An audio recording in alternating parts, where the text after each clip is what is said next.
The Philippines, a nation called by God. The Philippines, a land of more than 7,000 islands, known for its stunning beaches, joyful people, vibrant culture, and deep Christian faith. But could there be more to this island nation than meets the eye? Could the Philippines actually be part of a divine plan, written thousands of years ago? In this video essay, we're going to explore something bold, something beautiful, how the Bible may have hinted at the Philippines long before it ever appeared on a map. By the end, you might just see this nation in a completely new light. Part 1. The Ends of the Earth. Let's begin with a prophecy from Isaiah 42:10. Sing to the Lord a new song, his praise from the ends of the earth. To the ancient Israelites, the ends of the earth meant places far beyond their world, lands unknown, untouched, unseen. Now pull up a map. Look at where Israel is. Then look at the Philippines. It's literally on the other side of the world. If the Bible was speaking of distant lands, it doesn't get much farther than this. But this prophecy is about more than distance. It's about change. Once, this was a land of tribal gods and nature spirits. People worshiped the moon, the rivers, the trees. Then something incredible happened. The gospel arrived, and the songs that rose from the Philippines were no longer chants to the forest, but hymns to the living God. Today, the Philippines is the largest Christian nation in Asia. Over 85 million believers, churches on every corner, crosses in homes, prayers in classrooms, faith in the heart of everyday life. Real life, a nation that wakes up to worship. Imagine this, it's 3 o'clock in the morning. While most of the world is still asleep, Filipinos are already up, walking to church in the dark, just to attend Simangabi, a 9-day dawn mass before Christmas. Why? Because it's not just a tradition, it's love, devotion, joy. Ask yourself, would you wake up before sunrise for 9 days straight just to honor your faith? For millions of Filipinos, the answer is a joyful yes. Part 2. The Islands in Prophecy. Here's another verse, Isaiah 60:9. Surely the islands look to me, the ships of Tarshish bringing your children from afar. The Bible often uses islands to represent far-off places, places filled with promise. The Philippines is literally made of islands, but it's also rich in something deeper: gold, pearls, spices. Yes, but also faith, hope, potential. Some scholars wonder, was Tarshish, a wealthy, distant port, an ancient echo of places like this? Even if we can't prove it, the message stands strong. God doesn't forget the distant lands. In fact, sometimes he chooses them for something special. A spiritual message for you. Let's pause for a second and make this personal. Have you ever felt like you're far from where you're supposed to be? Like your life is an island, distant, disconnected, drifting? Maybe. You're exactly where you need to be. The story of the Philippines shows us this. Even the farthest places can be part of God's plan. Maybe your remote, quiet place is just waiting to be transformed. Part 3. A Gateway for the Gospel. When Christianity reached the Philippines, it didn't just take root, it blossomed. Churches were built, traditions formed, faith became the heart of the people. But this story doesn't stay on the islands. Filipinos carry their faith across the seas, literally. Overseas Filipino Workers, or OFWs, work all over the world. In places where it's dangerous to speak about God, they let their faith shine quietly, through their actions, their love, their strength. Real-life Maria's story. Take Maria. She's an OFW in Saudi Arabia. She can't preach. She can't sing worship songs out loud. But she prays. She helps. She listens. Her co-workers notice. They feel something different about her. She never gives a sermon, but her life is one. And that's the power of faith in action. You don't need a stage to inspire others. You just need a heart that reflects God's love. Part 4. A Nation Called by God. Could the Philippines really be part of a biblical prophecy? Maybe we can't say for sure, but the signs are hard to ignore. From being a distant land once unknown to the world, to becoming a lighthouse of faith in Asia, from ancient beliefs to a nation that sends missionaries, teachers, nurses, and workers to bless the world, There's something special here, something sacred. So what about you? What's your story? Where are you in your journey? Maybe you, like the Philippines, feel distant, overlooked, small. But remember, the most far-off places are sometimes chosen for the biggest purposes. You are not forgotten. You are not alone. God sees the islands. God sees you. Part 5. A global vision reflected in the Philippines. The story of the Philippines mirrors something extraordinary, the transforming power of God's love. In Revelation 7:9, we're given a glimpse of the future, a great multitude from every nation, tribe, people, and language, standing before the throne and worshiping together. It's a breathtaking vision. And when you look at the Philippines, a nation filled with vibrant Christian faith, worship, and a deep spirit of missions, you begin to see that vision coming to life. Filipinos don't just keep their faith within their borders. They carry it across oceans, to hospitals, ships, offices, kitchens, construction sites. Quietly, powerfully, they shine in dark places. In many ways, the Philippines lives out this prophecy already. Practical reflection. What's your role? Whether you live in the Philippines or somewhere else, this story invites all of us to ask, what's my part in this greater plan? What is the gift I've been given? How can I use it to bring hope, to love deeper, to shine brighter? You don't have to be famous or loud to be a light. Sometimes just being kind in a world full of anger is a miracle in itself. Like the Philippines, each of us can become a beacon of faith and transformation, right where we are. Part 6. The mystery awaits. So is the Philippines literally named in the Bible?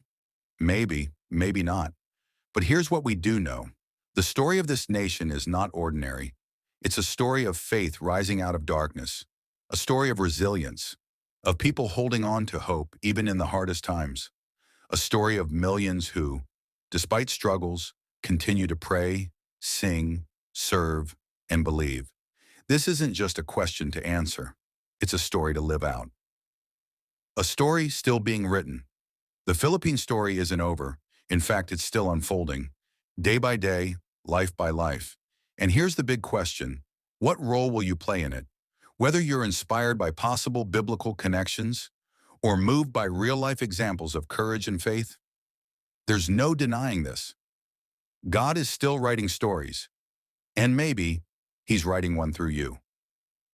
Part 7. A nation at the ends of the earth.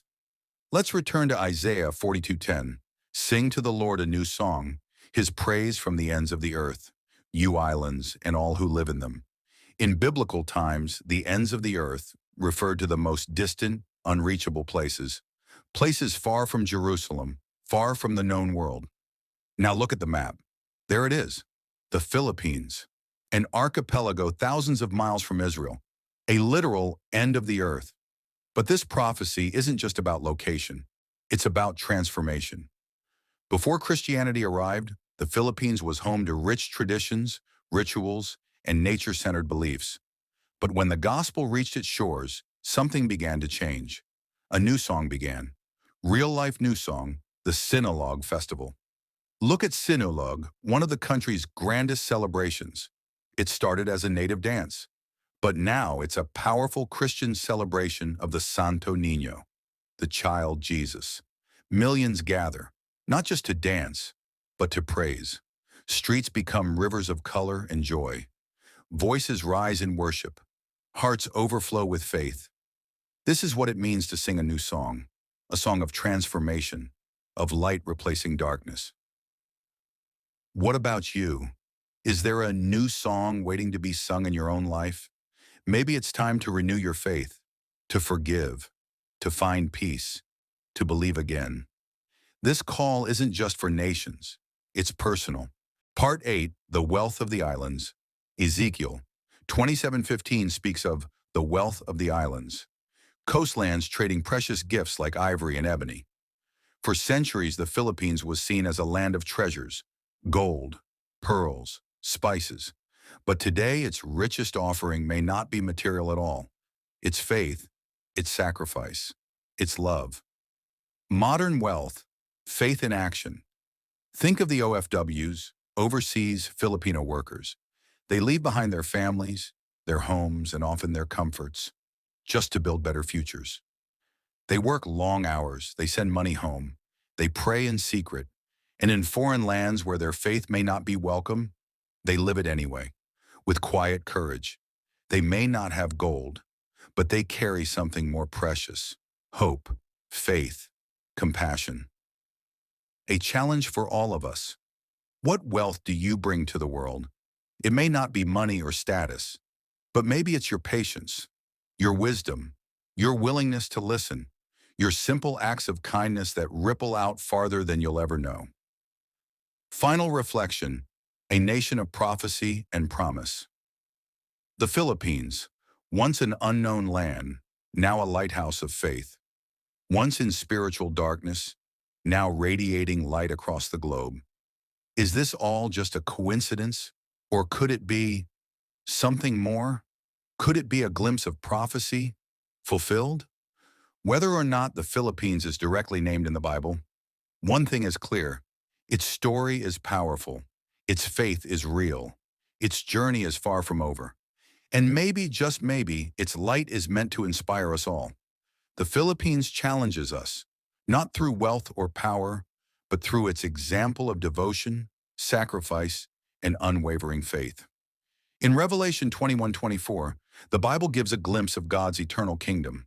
The nations will walk by its light, and the kings of the earth will bring their splendor into it. It's a vision of unity, of beauty, of every nation bringing its best, its faith, its gifts, its glory, before God. And the Philippines? It has already begun to walk by that light. Look at the Feast of the Black Nazarene. Millions walking barefoot through crowded streets under the heat of the sun. Not for show, not for tradition, but as a deep act of love, sacrifice, and gratitude. Each step a prayer, each hardship an offering. Real life light, devotion in motion. Think of it: people pressing forward in faith, risking injury, exhaustion, and discomfort. Not for recognition, but because they believe, because they want to get close to the Savior who once carried a cross. That's not just culture, that's faith in motion. And it makes us ask, how can we walk by the light in our everyday lives? You don't need a grand procession. Sometimes walking by the light means choosing forgiveness over anger, compassion over pride, gratitude over complaint. Even the smallest act, done with love, can shine like a torch in the darkness. Part 9. A vision for the future. The story of the Philippines is far from over. It's still being written, with every prayer whispered, every family raised in faith, every Filipino sent out into the world carrying hope. And in Revelation, we're reminded again, even the smallest, farthest places play a role in God's masterpiece. The Philippines may be small in size, but in spirit, in faith, in mission, it stands tall. Practical vision, building what comes next. Just imagine, what if Filipinos abroad became spiritual mentors to the next generation, teaching not just Tagalog or recipes, but kindness, humility, and worship? What if communities back home created faith-driven movements to tackle poverty, improve education, or lift up the forgotten? What if a nation of islands sparked a wave of hope that reached every shore? This isn't just about the Philippines, it's about you. What's your vision? What role can you play in building a future full of light? You don't need a stage or a microphone. Start with your family, your neighbor, your heart. Part 10. The islands will hear his voice. Jeremiah 31:10 declares, "Hear the word of the Lord, you nations. Proclaim it in distant coastlands." There's something so powerful in this line. God isn't just calling cities or temples or famous places. He's calling the coastlands, the far-flung, the remote, the forgotten. He's calling the Philippines. The image is beautiful. God gathering his people like a shepherd calling his sheep, and the people responding, not just by listening, but by following. The Philippines has become one of the loudest answers to that call. Not with noise, but with worship, with resilience, with faith that moves across oceans. Real life, Filipino faith abroad. Look at the quiet power of prayer groups in places like Saudi Arabia or Qatar. In countries where Christianity is restricted, Filipinos gather in living rooms or staff dormitories, singing softly, praying quietly, encouraging one another. They aren't just surviving, they're shepherding. They're building secret sanctuaries of faith where God's light still shines. And that raises a question. Where can you be a shepherd? Where can you offer peace, guidance, comfort, or love? Part 11. A nation with spiritual roots. The Philippines is unique in its spiritual journey. When Christianity arrived in the 1500s, many other nations resisted. Suspicion, rebellion, silence. But here, it didn't just survive, it took root. It grew. It blossomed into something living and lasting. Christianity didn't become a label in the Philippines. It became a heartbeat, woven into language, holidays, lullabies, family dinners, community traditions. From rosaries hung in jeepneys to handwritten prayers in school notebooks. Faith lives and breathes in everyday life. A legacy of light. From its early days to today, the Philippines has not just received the gospel, it has carried it, spread it, and lived it. That legacy is not just historical, it's spiritual. So now the question comes back to us. What story are we writing with our lives? The Philippines may or may not be named outright in the Bible, but its journey looks a lot like prophecy in motion, a land once in spiritual darkness, now glowing with unshakable faith. A people once scattered, now united in purpose. A nation once quiet, now singing a new song to the world. This is not just a story of islands, it's a story of hope, of courage, of calling. And maybe, just maybe, it's a reminder to all of us. No matter where we come from, distant coastlands, busy cities, quiet villages, God sees us, God calls us, and our stories are far from over. Part 12. Living the Mission. From faith receivers to faith bearers. There's something extraordinary about the Philippines, not just in how it embraced faith, but in how it now carries it to the world. Today, millions of Filipinos live and work abroad, especially in places like the Middle East, Europe, and Asia. But they don't just take their language, food, or songs with them. They take something far more powerful, their faith. They become living, breathing reminders of God's presence, often in countries where the gospel is restricted or rarely heard. Real-life example, the quiet missionaries when Jesus said, "Go and make disciples of all nations," Matthew 28:19-20. Maybe he had people like them in mind. They don't preach in stadiums. They don't go viral on social media. But in break rooms, on quiet nights, in whispered prayers, they share their stories. They listen. They comfort. They inspire. They live the Great Commission, not with noise, but with consistency, kindness, and courage. What about you? How can you live out this same calling? Maybe it's through mentoring a young person. Maybe it's volunteering or just being a light in your workplace. Faith isn't just about what you say, it's about what you do, who you love, and how you live. Part 13. Festivals of Faith. Identity in celebration. Faith in the Philippines isn't hidden. It's celebrated, loudly, joyfully, publicly. From the vibrant Sinulog Festival, honoring the Santo Niño, to the intense devotion shown during the Feast of the Black Nazarene, millions gather not just for culture, but for communion with God. These aren't just festivals. They're acts of worship. They turn cities into cathedrals and streets into sacred ground. Faith. As identity. What we see in these celebrations is powerful. Faith isn't something Filipinos simply inherited. It's something they live. It's transformed from quiet belief into loud, loving identity. Take the Black Nazarene procession. Thousands walk barefoot through the crowded streets of Manila, out of gratitude, repentance, and hope. Each step, each drop of sweat is a prayer, a sacrifice, a cry of faith made visible. Part 14. A Nation in Prophecy. Isaiah 42:10 speaks of a new song being sung, His praise from the ends of the earth, you islands and all who live in them. Now pause and think. a nation made up of over 7,000 islands, geographically distant, once unknown to the Western world, now echoing with worship. That sounds familiar. A living testimony. The Philippines may not appear by name in the Bible, but the imagery, the description, the role, it's hard to ignore. From a land once shrouded in spiritual darkness to a bright beacon of devotion, the story aligns beautifully with what the prophets once envisioned.